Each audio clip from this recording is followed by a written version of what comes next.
श्री स्वामी समर्थ. भास्कराचार्य मंजुषा जोशी आपलं हार्दिक स्वागत करते. आज आपण समजून घेणार आहोत मेष राशीच्या जातकांना संपूर्ण एप्रिल महिना कसा असणार आहे. एप्रिल महिन्यामध्ये प्रामुख्याने सांगू इच्छिते 3 ग्रहांचा अस्तावस्थेतील गोचर असणार आहे आणि त्याचबरोबर सूर्यमंडळातील हे 3 प्रमुख ग्रह तुमच्या जीवनामध्ये मोठे परिणाम करू शकतात आणि ते कसे ते समजून घेऊयात. प्रथम सुरुवात करताना सांगू इच्छिते आजचा व्हिडिओ अतिशय खास आहे तुमच्यासाठी. संपूर्ण पाहावा. व्हिडिओ आवडला तर लाईक आणि शेअर करायला विसरू नका.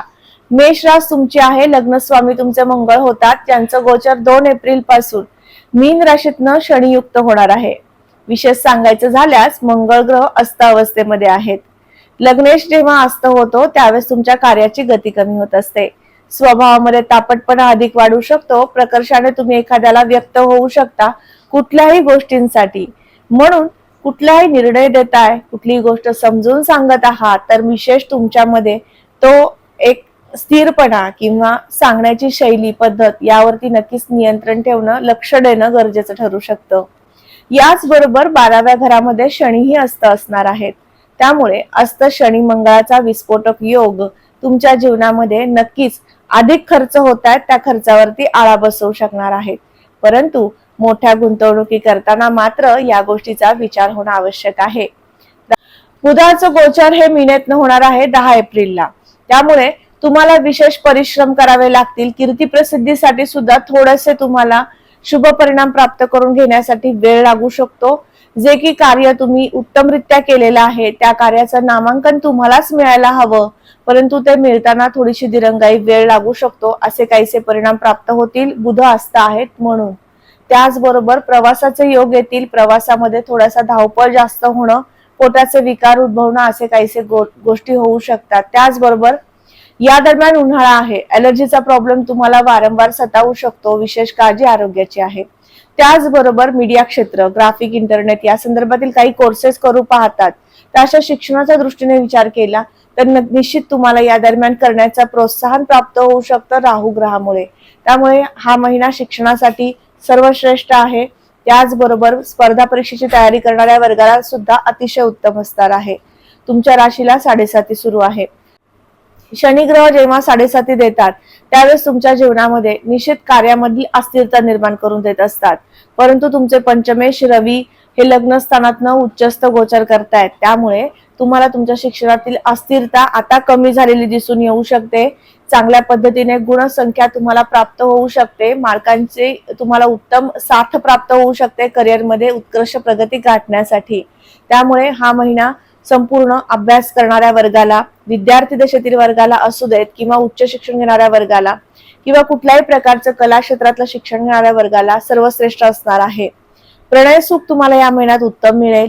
त्याचबरोबर या महिन्यामध्ये तुम्हाला तुमच्या पत्नीची किंवा पतीची साथ सुद्धा मिळेल. त्यांच्या जीवनामध्ये त्यांच्या उत्कर्षासाठी तुमचे प्रयत्न होतील, परंतु थोडे मतभेद होऊ शकतात. याचं कारण म्हणजे लग्नस्थानामध्ये शुक्र आणि रवीची युती आहे. याचबरोबर त्यांची सप्तम दृष्टी सप्तम स्थानावर येत आहे. त्यामुळे प्रणय सुख पण मिळेल. जीवनामध्ये एकमेकांना आनंदही देणार आहात. त्याचबरोबर मतवैचारिकता पण राहू शकते. त्यामुळे संमिश्र स्थिती पार्टनरचे सुख प्राप्त करून घेताना मिळणार आहे. व्यावसायिक पार्टनर सोबतचे व्यवहार तुमचे उत्तमरित्या होतील. एकमेकांची विचारांची देवाणघेवाण होईल. व्यापार वाढवण्यासाठीचे काही डिसिजन तुम्ही घेऊ शकणार आहात. अशा पद्धतीने उत्तम संकेत आहेत. भाग्य आणि शुभ संकेत या दृष्टीने विचार केला तर भाग्यस्थानात असणारी धनु राशी, गुरु ग्रहांचं गोचर हे तृतीय भावातनं होतंय. त्यामुळे अधिक परिश्रम आणि त्या परिश्रमाचा योग्य मोबदला असे काहीसे चित्र तुम्हाला आता दिसणार आहे. याचबरोबर गुरु ग्रहाची नवम दृष्टी लाभस्थानावर येते. त्यामुळे तुमचे जे काही कार्य हाती घेतलेले आहे, व्यापार आहे, नोकरी आहे, यातनं निश्चित तुम्हाला लाभाचे संकेत प्राप्त होतील. प्रमोशनसाठी प्रतीक्षेत होता तर या दरम्यान तुमचं प्रमोशन निश्चित होऊ शकतं. आणि त्याचबरोबर तुम्ही परदेशात स्थायिक होण्याचा विचार करत आहात तर पीआरचं काम सुद्धा मार्गी लागू शकतं. त्यामुळे निश्चिंत राहा. तुम्हाला शनी अस्त होणार, त्यामुळे तुमचे चांगले परिणाम प्राप्त करून घेता येऊ शकतात. त्यामुळे घाई करायची आहे. साधारणतः या महिन्याच्या 15 तारखेपर्यंत पहिला पंधरवडा तुमच्यासाठी सर्वश्रेष्ठ असेल. या दरम्यान तुम्ही पीआरचं काम मार्गी लागून घेण्यासाठीचे प्रयत्न सुरू करायचे आहेत. जास्तीत जास्त प्रयत्न होणं आवश्यक आहे, कारण 7.5 मध्ये कुठलेही काम गतीने न होता मंद गतीने होत असतं. म्हणून तुम्हाला हा सल्ला देण्यात येत आहे.